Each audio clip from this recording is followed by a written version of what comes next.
ان اللہ و ملائکتہ یصلون علی النبی یا ایھا الذین آمنوا صلوا علیہ وسلموا تسلیما صلو علی الحبیب الصلاۃ والسلام علیک یا سیدی یا رسول اللہ وعلی آلک و اصحابک یا سیدی یا حبیب اللہ الصلاۃ والسلام علیک یا سیدی یا نبی اللہ وعلی آلک و اصحابک یا سیدی یا نور اللہ سبحان ربک رب العزت عما یصفون وسلام علی المرسلین والحمد للہ رب العالمین والصلاۃ والسلام علی سید المرسلین اما بعد فاعوذ باللہ من الشیطان الرجیم بسم اللہ الرحمن الرحیم۔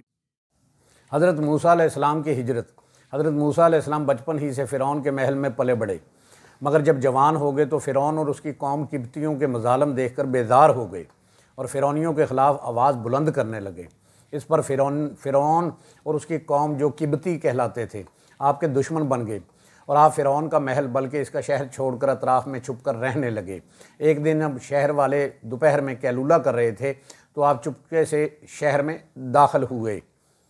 جب آپ شہر میں پہنچے یہ دیکھا کہ ایک شخص آپ کی قوم کا اسرائیلی اور ایک شخص فرعون کی قوم کا قبطی دونوں لڑ جھگڑ رہے ہیں۔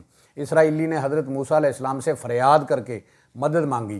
اس پر حضرت موسیٰ علیہ السلام نے قبطی کو ایک گھونسا مار دیا جس سے اس کا دم نکل گیا، اور اس پر آپ کو بہت افسوس ہوا اور آپ اللہ رب العزت سے استغفار کرنے لگے۔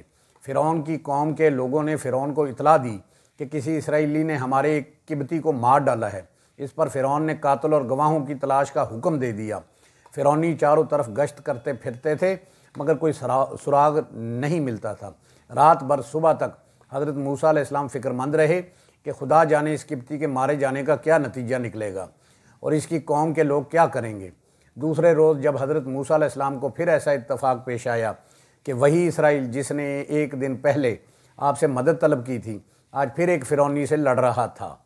آپ نے اسرائیلی کو ڈانٹا کہ تو روز روز لوگوں سے لڑتا ہے، اپنے کو بھی پریشانی میں ڈالتا ہے اور اپنے مددگاروں کو بھی فکر میں مبتلا کرتا ہے۔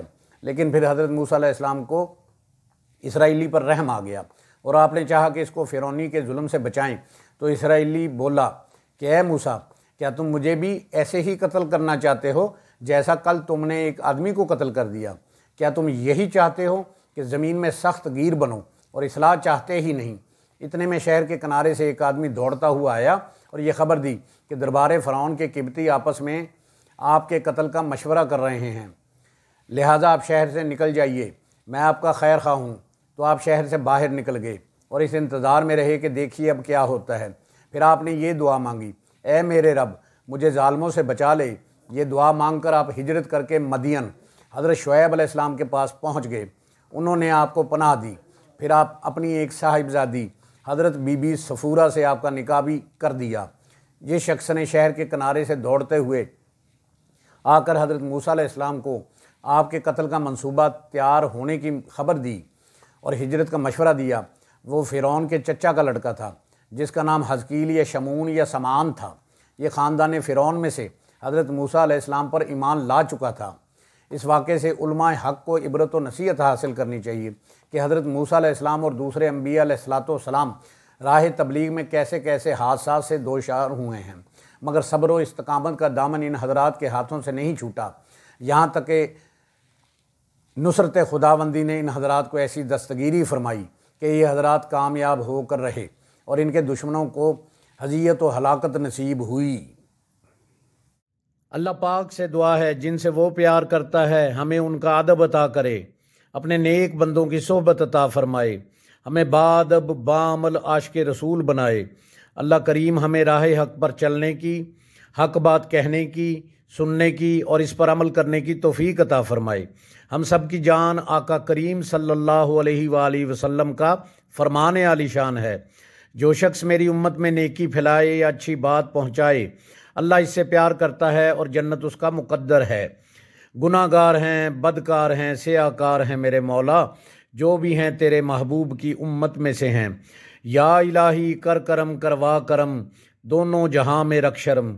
جس کسی نے بھی دعا کے واسطے یا رب کہا، کر دے پوری آرزو ہر بے کس و مجبور کی۔ جس کسی نے بھی دعا کے واسطے یا رب کہا، کر دے پوری آرزو ہر بے کس و مجبور کی۔ آمین بجاہ نبی الکریم الامین، وآخر دعواہم ان الحمد للہ رب العالمین۔